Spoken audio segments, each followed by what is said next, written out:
안녕하십니까. 부동산 코칭 박쌤 박진혁입니다.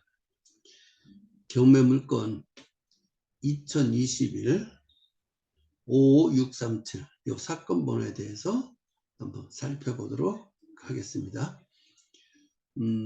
이번 주 배울 내용이 이제 대항력이라는 말을 배우게 됩니다. 대항력.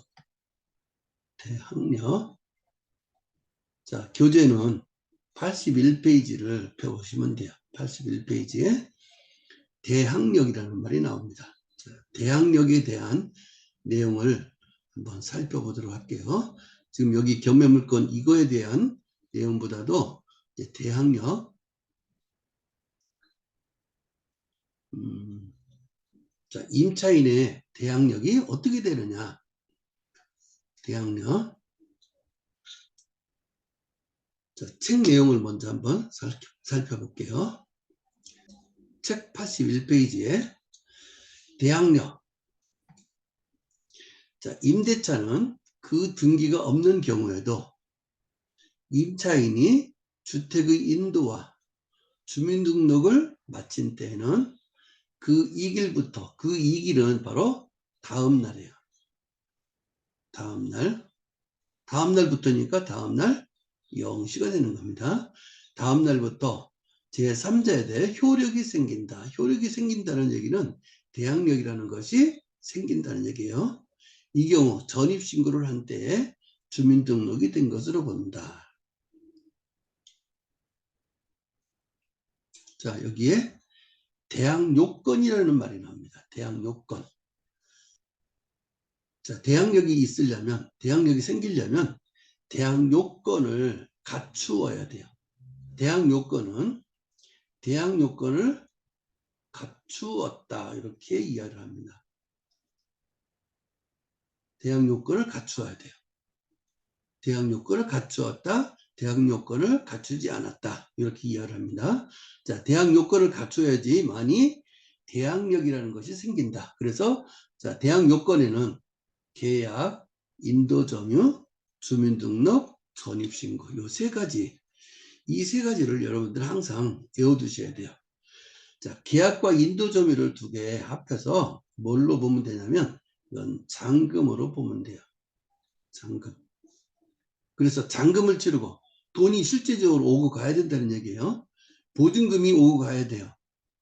임대인과 임차인이 임대인한테 돈을 줘야 된다는 얘기예요. 돈을 안 주면 안 되는 거예요. 돈을 안 주면 주택임대차 대항 요건을 갖추지 않아서 주택임대차 보호를 못 받는 거예요. 그래서 잔금을 치르고 그리고 주민등록 전입신고 이걸 꼭 해놔야 된다. 이게 바로 대항요건. 대항요건을 갖추면 지금 이게 바로 대항력이라는 것이 이제 계약, 인도점유, 주민등록 전입신고 바로 위에 나온 내용이죠. 대항요건을 갖추면 다음날 0시 2일 다음날 0시에 대항력이 생긴다. 자, 이제 대항력이 있다 없다를 이야기를 해요. 대항력이 있다 없다. 대항력이 있는 것은 선순위, 대항력이 없는 것은 후순위를 이야기합니다. 자, 여기서 이제 중요한 것이 요 괄호 2번 이 내용이 중요해요. 대항력의 요건 및 효력 발생 시기. 자, 주택의 인도와 주민등록을 갖추면 다음날 0시부터 대항력의 효력이 발생한다. 대항력이 생기는 거예요. 그런데 요 두 번째 줄 인도와 전입이 같은 날이면 같은 날 오늘 주민등록 전신하고 오늘 잔금 치르고 오늘 같이 한다는 얘기예요. 인도와 전입이 같으면 다음날 0시가 내일 0시가 대항력이 생기고 인도와 전입이 다른 날이면 나중 날짜면 다음날 나중 날짜에 다음날 0시부터 효력이 발생한다. 자, 무조건 주민등록 전시고 빨리 했다고 대항력이 빨리 생기는 게 아니에요. 잔금을 언제 치렀느냐. 그 잔금 치른 날 두 개가 서로 다르면 나중 날짜 다음날 0시에 효력이 발생한다. 자, 이 내용에 관계되는 물건이라서 제가 이 물건을 지금 특별히 지금 선택을 했습니다. 자, 임차인이 전입신고 확정일자가 있는데, 자, 전입을 한번 전입세대 열람 여기를 들어가 볼게요. 전입세대 열람 여기를 이제 딱 들어가 봅니다. 들어가 보면, 자, 지난번에 제가 전입세대 열람을 했을 때 항상 최초 전입자의 전입 날짜가 있고, 최초 전입자의 전입 날짜가 있고, 세대주의 전입 날짜가 있다. 이렇게 이 날짜, 이 두 개 중에서 항상 최초 전입자의 전입 날짜를 기준으로 대항력이 생긴다. 대항력 다음날 0시에 생긴다라고 제가 이야기를 해드렸어요. 자, 요 같은 경우는 날짜가 2018년 12월 10일이고 2019년 1월 3일 세대주가 늦게 전입했어요. 누구 다른 사람이 먼저 전입을 했고, 그래서 요건 이제 요것을 세대 합가라고 이해를 해요. 합해서 가족을 만들었다. 세대 합가. 세대 합가를 했을 때 최초 전입자의 전입 날짜가 더 빠르고, 그리고 세대주의 전입 날짜가 항상 늦어요. 자, 이럴 경우 최초 전입자의 전입 날짜를 기준으로 대항력이 다음날 0시에 생긴다라고 제가 이야기했어요.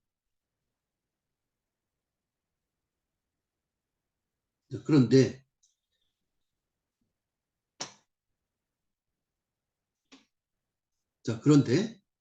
여기서 지금 전입세대 열람 내역에 최초 전입자는 2018년 12월 10일인데 대항력은 세대주가 전입한 날짜, 그 날짜에 대항력이 지금 생기는 걸로 나와요. 이게 왜 그럴까요? 자, 매각물권 명세서를 한번 들어가서 볼게요.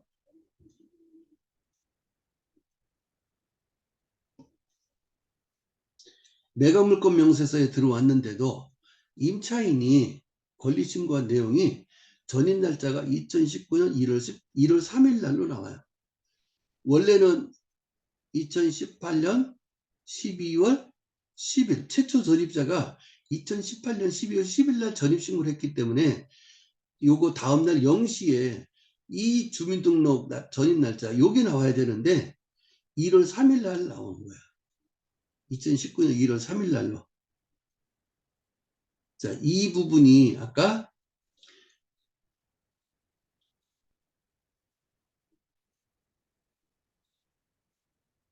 자, 이 부분이 이제 요거라고 생각을 하면 돼요. 확정일자 받은 날 전입신고를 가족 중에 누구 한 사람이 전입신고를 했어요. 그러면 아직 잔금을 치렀어요? 안 치렀어요? 전입신고가 지금 더 빠른 거예요. 그런데 잔금을 언제 치렀냐면 2019년 1월 3일 날 잔금을 치렀어요. 그러면 12월 10일 날 전입신고를 했고 1월 3일 날 잔금을 치렀으니까 서로 지금 다르죠. 다른데 대항력은 나중 날짜 다음 날 0시에 생긴다. 그래서 전입 날짜가 최초 전입자가 이렇게 빨리 전입돼 있다 하더라도 세대주가 전입신고한 날, 그날이 세대 합가를 한 거예요. 세대주가 전입신고한 날, 그날이 전입일자가 되는 걸로 이렇게 나온다. 자, 원칙은 세대 합가를 했을 때 최초 전입자의 전입 날짜가 바로 다음날 0시에 대항력이 생깁니다. 항상 세대 합가를 하면 최초 전입자의 전입 날짜를 기준으로 한다고 했어요. 그런데 요 물건 같은 경우는 확정일자 받으면서 전입신고한 것은 잔금을 치른 것이 아니다. 그럼 전입신고는 2018년 12월 10일 날 전입신고를 했고 잔금은 1월 3일 날 치렀어요. 얘는 잔금, 얘는 전입신고. 그러면 잔금을 치른 것이 바로 점유라고 보면 되니까 점유와 인도점유와 주민등록이 서로 다른 때는 나중 날짜 1월 3일 날 얘가 전입 날짜가 되는 거다. 나중 날짜 다음 날 0시에 대항력이 생겨요. 그래서 이 임차인은 최초 전입자가 전입신고를 빨리 했다 하더라도 대항력은 19년 1월 4일 0시에 생기는 거다. 자, 이 부분이 조금 처음 보는 사람들은 참 잘 이해가 안 될 거예요. 저도 이렇게 보고 뭐지? 하고 이렇게 조금 생각을 했어요. 그랬더니 지금 바로 우리가 배우려고 하는 대항력 이 부분에 해당되는 그런 내용이 바로 요 물건이었어요. 그래서 이 물건에 대한 내용을 전입신고 대항력 자, 다시 한번 볼게요.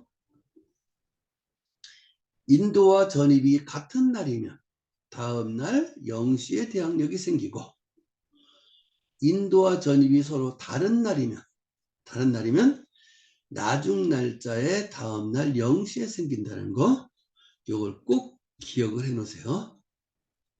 자, 주민등록 빨리 전신고한다 해서 대항력이 빨리 생기는 게 아니죠. 잔금을 치러야만이 대항력이 생기는 겁니다.